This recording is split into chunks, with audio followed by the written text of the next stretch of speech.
Actually, nagpunta lang ako dito sa Pure Gold para bumili ng cat food. Dahil may nakita akong pusa sa labas. Pero walang Goudas eh. So, Whiskas na lang muna. And later, pagdating sa SM, saka ako bibili ng bagong Goudas cat food. Para mas mura. Dapat yung cat may sugat.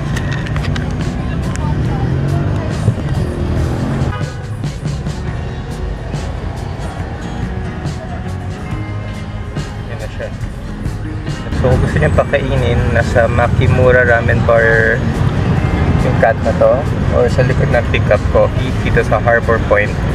Okay, for tonight, kumain tayo ng ramen, parang cheap ramen sa kanila here sa Harbor Point.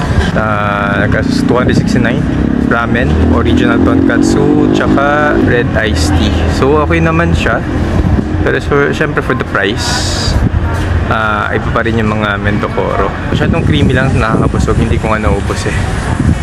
So and may napakain din tayo ng pusa for today.